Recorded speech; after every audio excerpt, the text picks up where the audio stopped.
Lads and ladies, today we are going to go over the first, maybe 2 rounds if you get lucky, of a rookie mock draft. This is going to be for Dynasty Superflex Start 10 team.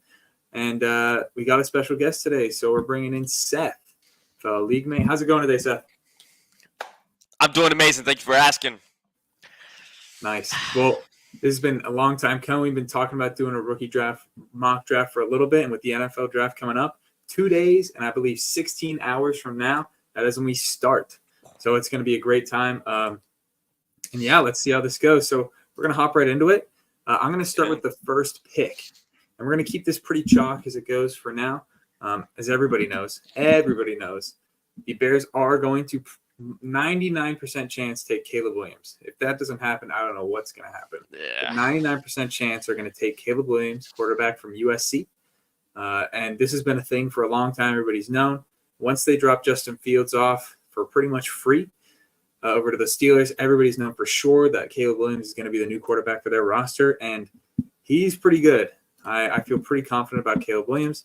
He has been he won the Heisman Trophy in 2023 and underperformed in the college playoffs. And I think his stock has dropped since then a little bit because of his nail painting and crying fiasco. So I'm pretty confident with this pick. This is going to be pretty chalk for most rookie drafts, or it should be. But I'm pretty sure Seth might have a little bit of talk on the next player because other people might feel differently. So I think the number 2 pick, that's where it kind of drifts. It depends on what the team needs specifically. But Marvin Harrison Jr., can't go wrong with him, obviously. I mean, bro's a unit. I mean, obviously you're going to pick him. But if I was, let's say, are we having a switch up here? I'm just, I gotta put both takes in. Gotta both put takes in. So Jane Daniels here. I love Jane Daniels in the way that this is a 10-team league. So yeah, talking about Jaden Daniels is a high rushing upside. So exactly. Oh, okay, That's exactly what I'm thinking here because I mean, personally, my team, I only got one QB right now. I just sold Jared Goff for some liquid assets here, but if I had the 102 here and Caleb Williams was gone, I would pick Jane Daniels. That would be my take. Jane Daniels. Okay, so I was totally baited out by what you were saying. Yeah. As of now, it's been pretty chalk. Caleb Williams 1, Marv 2, and on some specific leagues, people get really they get a little bit cute and they take Marv at 1 and Caleb falls to 2. So this is really crazy. I haven't seen Jaden Daniels go inside the top 2 unless it's a 14-team 2 QB sort of situation or anything that really pushes quarterback like crazy. So I'm pretty impressed with this. That's a pretty nice shot you're calling. Do you know what? Do you have a team you think he's going to? I can't pick a team specifically because there's so much going on in this draft. I don't even know where these guys are going to go. Vegas is saying that he's most likely going to go to Washington.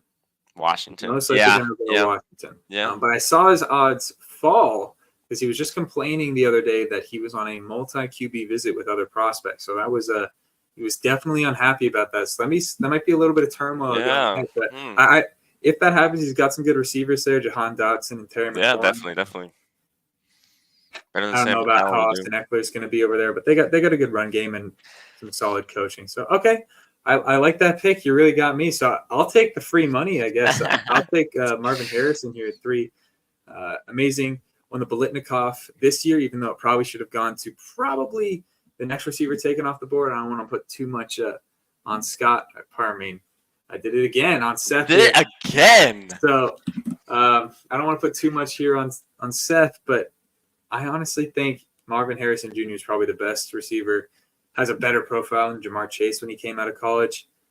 Not on as good of a team as he was there and not as much receiving competition, even though this is probably the single best school. But in the last 2 years, he has been the one, and it's been uncontested with receivers coming out underneath Chris Olave, Garrett Wilson, Jackson Smith and Jigba, who hasn't been as great in the NFL as we've thought so. But Marvin Harrison has absolutely lit it up, practically burying Emeka Egbuka, who is supposedly going to be the second best receiver prospect this year. Had to re-sign to another season because of how much Marvin Harrison Jr. has put the Ohio State team on his back. Yeah. His performance did fall off after C.J. Stroud dropped off, and that is why he was surpassed for the Biletnikoff this year. But I can't see any way that Marvin Harrison Jr. is a bust. Any thoughts on that one, Seth? I don't think he could even come close. My personal opinion with like Caleb Williams, I was like, oh, he's gonna be a bust, blah blah blah. I mean, obviously he's a QB. I'm just pulling some fingers here, but it's hard with last year's Bryce Young. Yeah, exactly. So exactly. It's put a lot of scariness in people's mouths. Yeah. Okay. So that's cool. So I guess it's off to you now. What are you thinking? So far we got 2 QBs off with a little bit of a surprise, and now we've got the chalk wide receiver 1. So where are you at now? So you might just need to go down the line here with Malik Neighbors. I mean, solid. I'm not gonna lock it in yet. You've surprised me. Oh no! I'm just gonna. Okay. He's just talking through it. See, if we were the way that this draft is running, if we were in tight end super premium here, Brock Bowers would be done at the 104. So what kind of premium would you need for you to pick Bowers at the 4?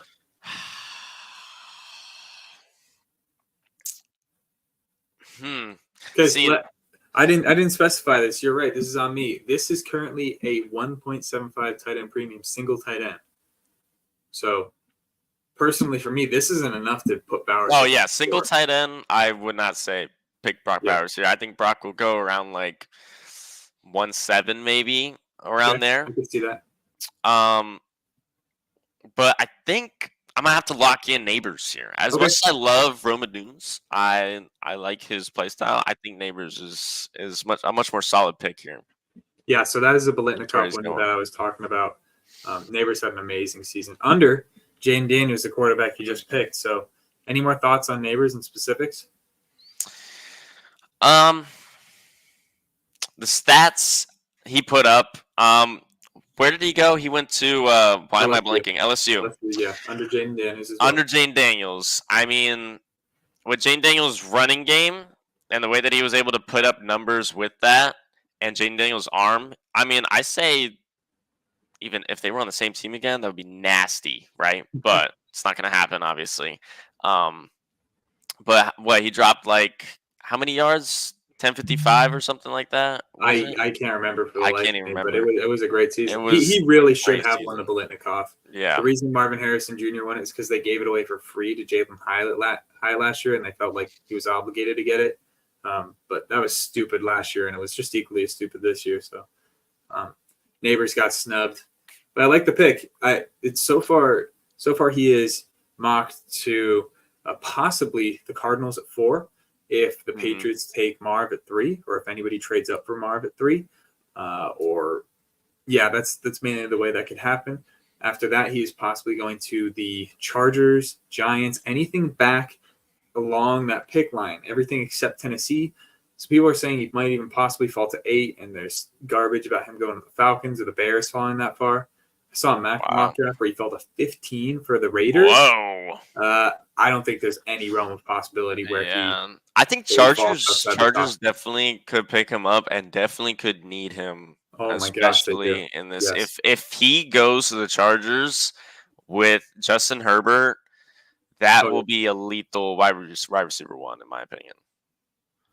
I have a hot take. Are we ready for a hot take? All right, here we go. Hot take. I have been reading about this. I've been looking at Vegas Sportsbook, and there's a new idea being talked about amongst fantasy community and the NFL community about Justin Herbert and a trade.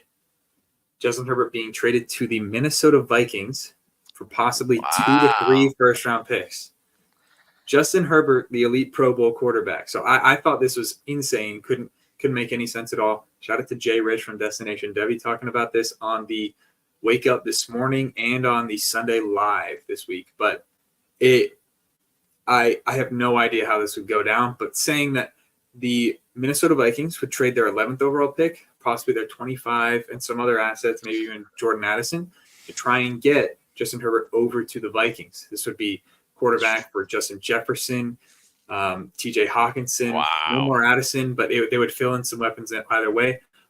If I was anybody around the Minnesota Vikings association franchise, I would do that in a heartbeat. Trading 3 first-round picks to get that immediate QB replacement, probably better than Kirk Cousins. Better than fucking yeah, Sam Darnold. yeah, no, I think that's crazy. And the other reason it makes sense, Jim Harbaugh, Michigan head coach. I'm so glad he's back, honestly. Run the running game. I mean, hey. As a Niners fan? Yeah.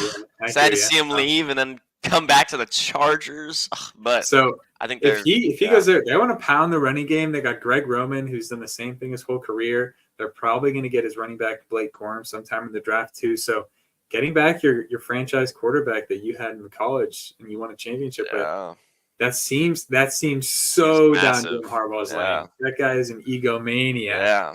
So okay, well that's my hot take. If that comes true, this would be the spiciest shout. That'll be history. The Vikings will be lethal. Yeah, you heard it here first, I guess. So now leaving it with me, 10-team. There's quarterbacks here. I could probably even go with the Bowers pick. See, in my head, this is a no-brainer. I want to go Rome Odunze, but there is so many warning signs, and the biggest one to me is the Jackson Smith and Jigba landing spot last year with Seattle. Being buried behind 2 Pro Bowl receivers, very similarly to DJ Moore and Keenan Allen. Being buried behind 2 of those, I feel like after last year, it is going to bury him in value. Now, he still might perform, and he still might do great. Keenan Allen has an injury-riddled career with hamstring, knee, and ankle issues, so he can make some space in there. DJ Moore is probably going to regress without all this short line of scrimmage throws, and he's going to have to spread out a lot. And that's also putting a lot of pressure on Caleb Williams to feed all 3 of those assets. He'd have to put up a season that was better than CJ Stroud's last year for multiple of them to have top 12, 24 fantasy football finishes. So I'm going to still go with Odunze in hopes that he doesn't end up at the Bears at 9. Yeah. I mean, I think that's the smartest pick here because, I mean, especially after Caleb Williams and Daniels, the QB drops a lot, I'd say. Yeah, I think that's fair. Especially Drake May has a very similar identity as Josh Allen does in the red zone. Rushed for plenty of touchdowns, and he's a pretty big boy. I forget how big he is. Does it say here? 6'4", 230. That's a big QB. It's a big boy. A big QB. So he definitely can run, but he does not have the upside of Caleb or Daniel. So I hear what you're saying. Any thoughts on the Odunze pick? Do you have any other landing spots you've seen? Maybe the Giants? I don't know. I don't think so. I mean, I think he's set. The way that he's playing, I think Harrison and Neighbors are more closer to where they're going to go. That's our question. Like, where are they going to go? Because I think Harrison's locked, obviously. Harrison's what are they calling it in the actual NFL draft? Where is he going? Like top? Oh, like if he escapes 10? The top 5, it'll be a miracle. People are saying that he's the single best prospect in the entire draft, which I agree with. Yeah, I mean, obviously. But I think it's a good pick here. I don't really know who else you pick unless you are really QB desperate and need a QB at the 105. And that'd be a great pickup, honestly, for Drake May. I feel like after Drake May, though, it's not worth early first-round picks for QB, but I still think it could be worth it if you really need it. So I think what you're getting on with is that I didn't even bring this up either. You're kind of the beginning of this next tier, right? It seems pretty chalk to have those 4 first picks, especially in a league in this format, those 4 first picks. And then it's just your choice on how you want to build your team, what your team's already like. So picking up Odunze as an elite receiver, Bowers if you want that tight end and the premium that you got going on. And then you also have the possible QBs with JJ McCarthy possibly pushing himself up in a landing spot. I saw him crazy. Now be second. He is very close odds to go to the 2nd overall pick, possibly the new that's crazy. Quarterback. So I don't know. I think on JJ McCarthy is wild. think that's a little overhyped for McCarthy. I think he's a great QB, and being at Michigan, obviously. Yeah. But I just don't think with how his stock has been rising, it's been absolutely insane. Yeah. So I don't think he deserves to be that high. But well, remember last year, Will Levis at hours before the draft, the odds shifted. But for about 2-3 days before the draft, Will Levis there was a chance that he could be the second overall pick, and it seemed like it was a lock at that point. And the odds, Vegas knew this. Vegas obviously knows. They always do. They pump a narrative the weekend of the draft, and they flipped it on its head. They were saying, "Oh, Will Levis to 5, to 10, to 15." Yeah.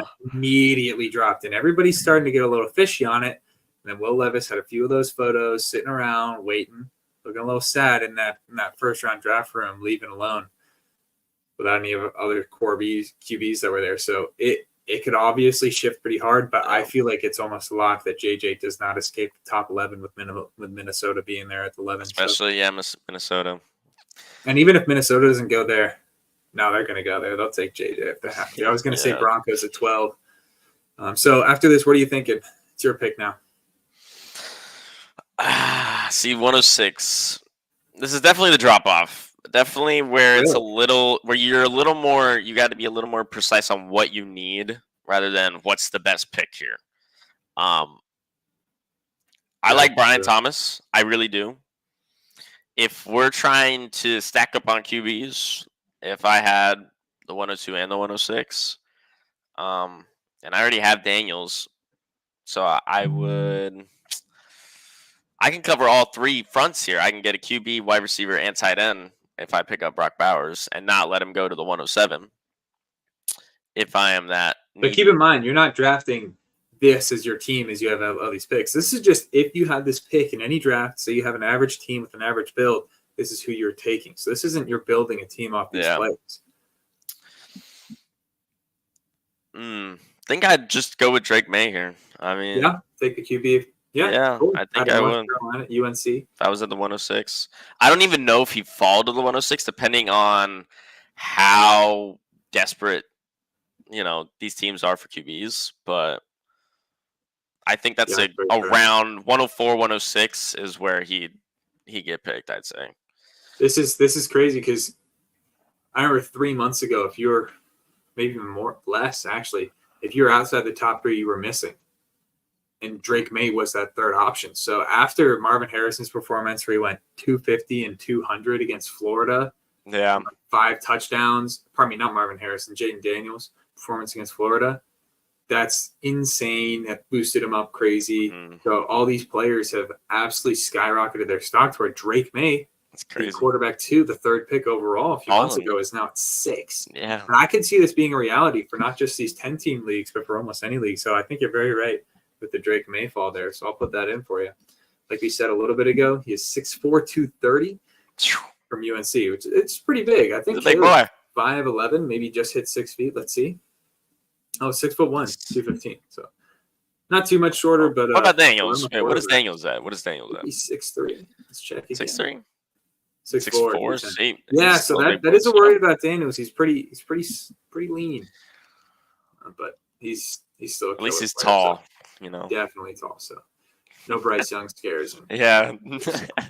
I liked what you were saying about Brian Thomas. It's now on my pick though, and I pretty much spammed receivers these last 2 picks. And I think, look, there's a lot of talk about where Brian Thomas could go. I think that's what makes him pretty attractive of a wide receiver spot, because he's going to miss that second tier of landing spots, missing out on the Arizona and the Herberts. That's the first tier, that's the second tier, which is probably the best spots available. So hoping that Harrison and Neighbors could go there would be amazing.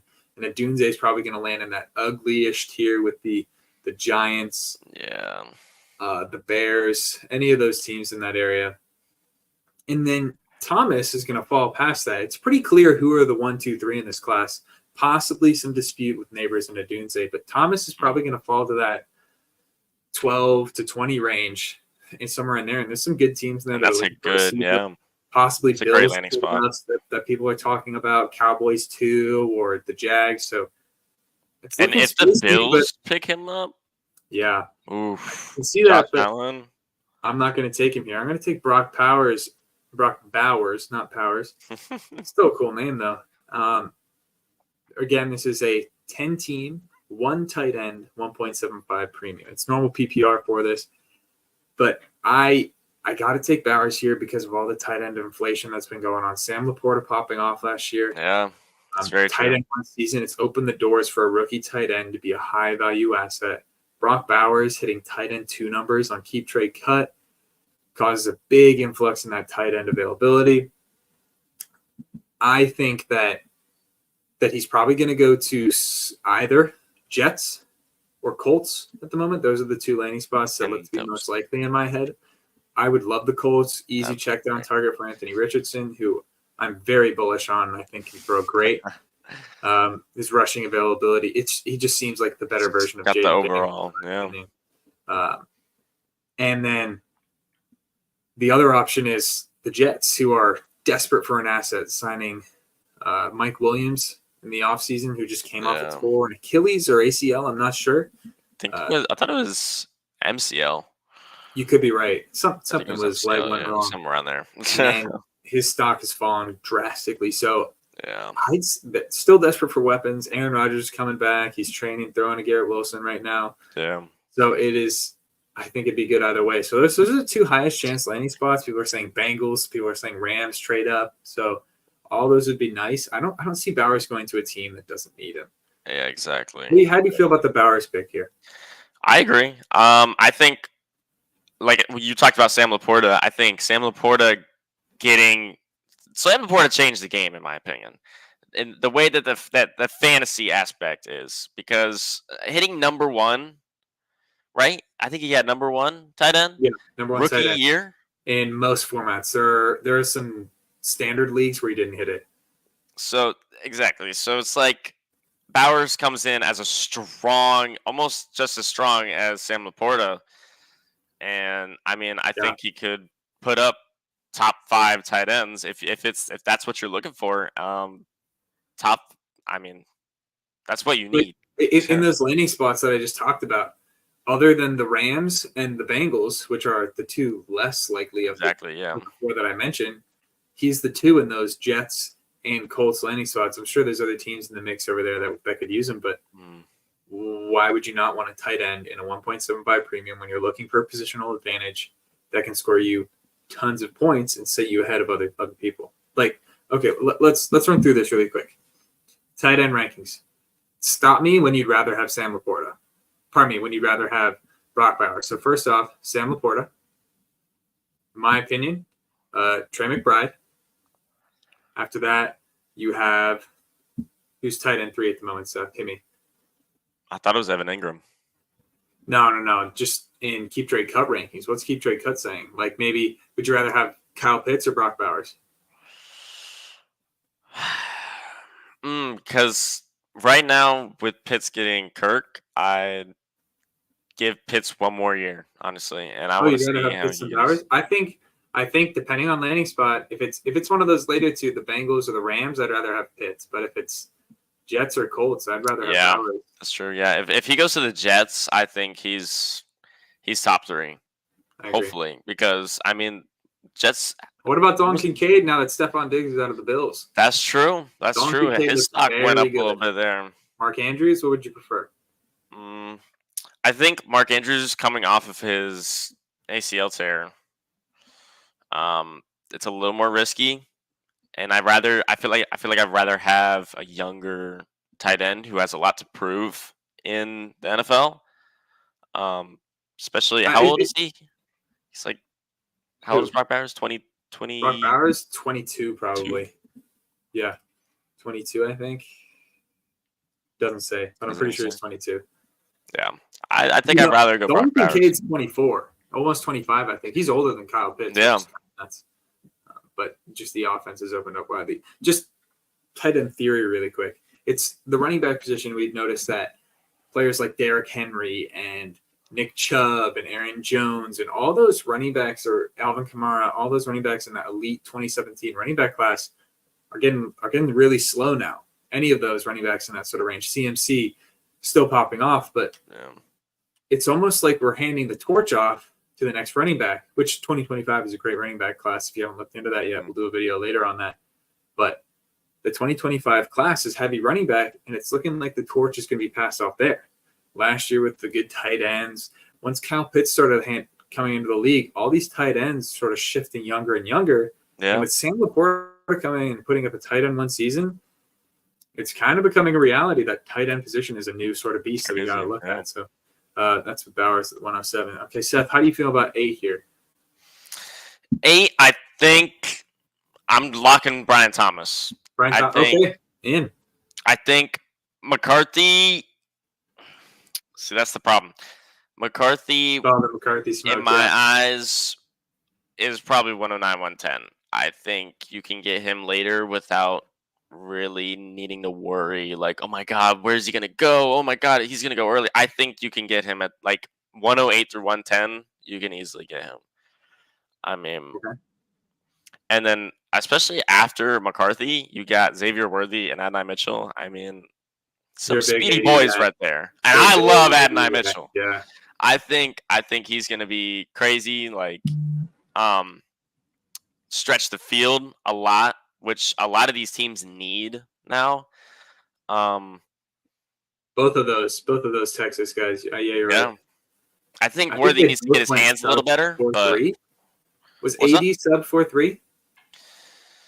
AD, I think so. Maybe AD was sub 4.3. I'm not sure though. I know Brian Thomas was a combine monster, so I totally hear you on that. Yeah. He went 4.38 or something like. He was sub 4.4 for sure. A lot of receivers sub 4.4 this year, even with Neighbors and Harrison. Which is crazy. That's a great pick. Want to call your shot on his landing spot, or how about where do you think he's going to get drafted in rank? In 1 rank. year lower? Sure. What would you say? For Brian Thomas, what's the latest he'll get picked? What do you think he's going to get picked at or higher? I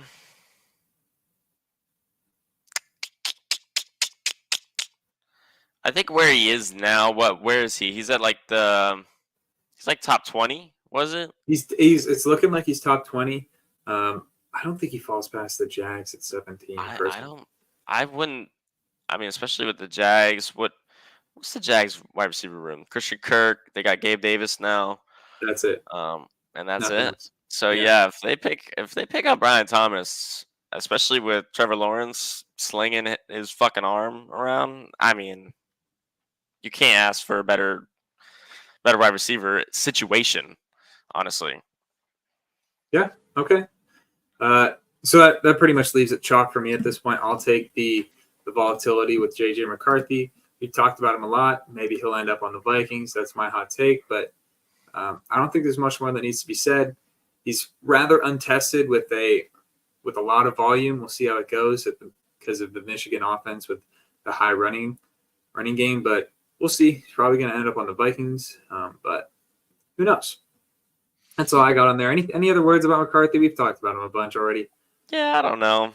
A little overhyped, but I just want to wait and see what happens. Like with all these players, I just can't wait to see where they're going to go and how they're going to perform. It's just a big question.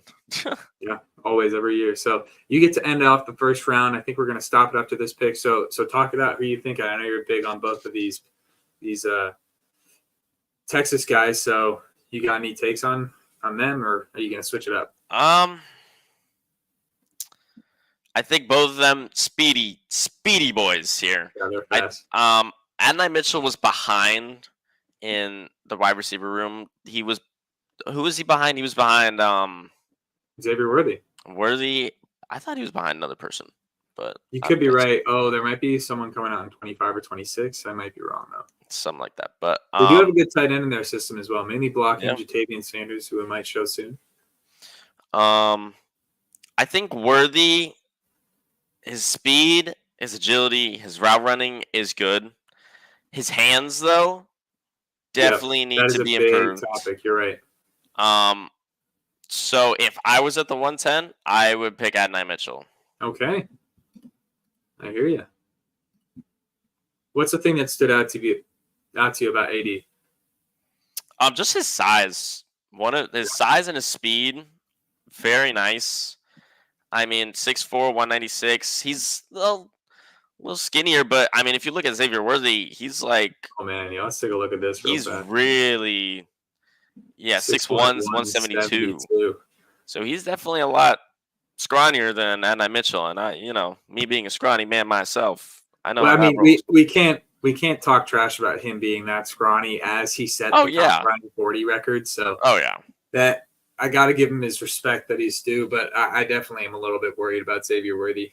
But the speed is just so important in the NFL. With John Yeah. Ross moving into the top 10 picks, Oh having yeah. very little tenure or respect after going out of Clemson. But yeah, okay, I'm pretty happy with this first round. Any thoughts on AD still? Nothing more. I mean, I love AD. I think he reminds me a little bit of Lamb. I know everyone has been saying that.